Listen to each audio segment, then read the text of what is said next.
अल्लामा इकबाल का एक बहुत ही खूबसूरत शेर है, सारे जहाँ से अच्छा हिंदुस्तान हमारा। और ये शेर हिंदुस्तान को रिप्रेजेंट करता है और पूरी दुनिया में करता है। और उसी खूबसूरती की तलाश में हम निकले हैं और पहुँचे आज़मगढ़ विधानसभा मुबारकपुर के अंतर्गत एक छोटा सा गांव है ढकवां। यहाँ के लोगों से बातचीत करते हुए एक बात पता चली कि ढकवां से मुबारकपुर के बीच की दूरी 6 किलोमीटर है और 6 किलोमीटर के बीच में तकरीबन 6 गांव,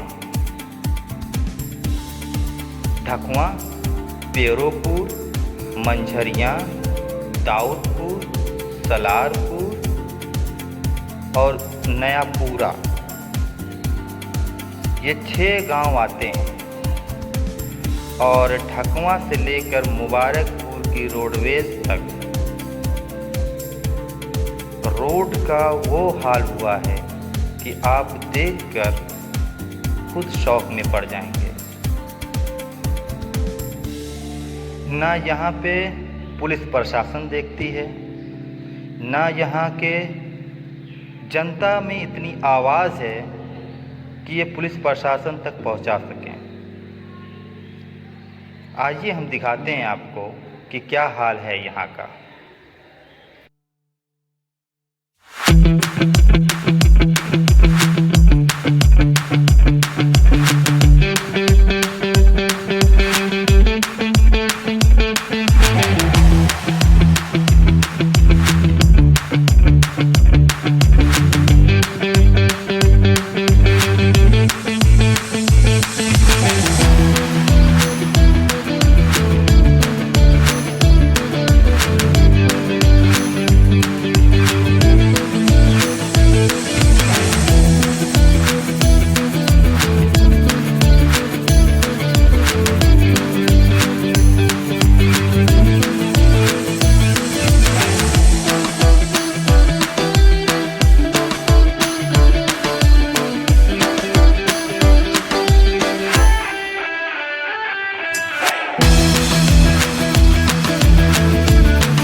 अब आइए बात करते हैं कि इसकी पीछे वजह क्या है और क्यों लोग परेशान हैं। परेशान इसलिए हैं कि सबसे पहली बात, यहाँ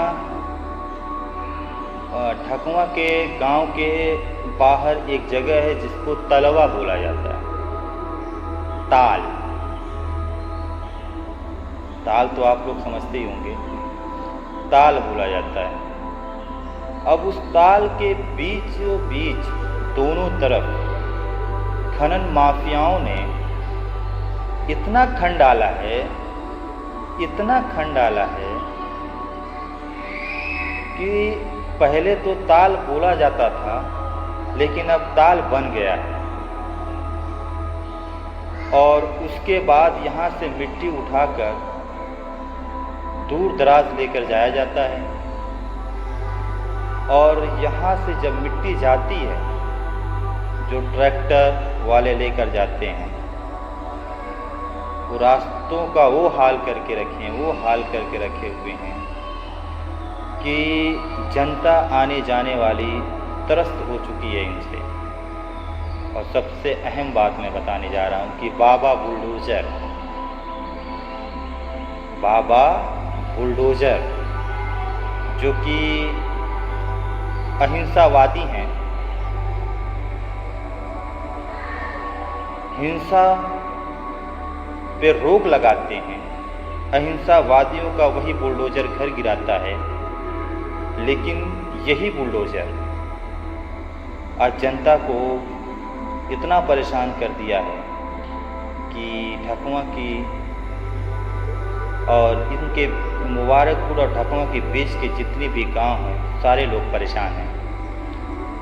मैं बाबा बुलडोजर से एक रिक्वेस्ट करना चाहता हूँ, आग्रह करना चाहता हूँ कि इनको रोका जाए। और ये बात पुलिस प्रशासन भी देखती है, पुलिस प्रशासन भी जानती है, लेकिन इसका कोई इम्पैक्ट उनके ऊपर नहीं पड़ता है। और इस चीज़ को जितना जल्द हो सके रोका जाए, क्योंकि पूरा गांव परेशान है। पूरा गांव समझ लो कि आखिरी मरहले पर है। और अब तो बारिश भी आ रही है और बारिश शुरू भी हो गई है। अब वही तलवा में लोग जाएंगे नहाने के लिए, कितने लोगों की मौत होगी, क्योंकि रास्ता इनके पास है ही नहीं। एक ही रास्ता है और वही रास्ते से लोग आते जाते हैं। और उससे अहम बात मैं कहने जा रहा हूँ कि जितने भी ट्रैक्टर चलाने वाले हैं सब नाबालिग हैं, कोई बालिग नहीं उसमें चलाता है। सब लड़के छोटे छोटे हैं, उनके पास लाइसेंस नहीं है और उनकी जो गति होती है, जिसको रफ्तार बोलते हैं, वो फॉर्चूनर की होती है। आप भी देख लीजिए, आप भी जानिए। और पूरे यहाँ ढकवा से लेकर मुबारकपुर तक की जनता से मैं आग्रह करना चाहता हूँ कि इन सब पे ध्यान दीजिए और आप देखते रहिए फर्स्ट टॉक इंडिया।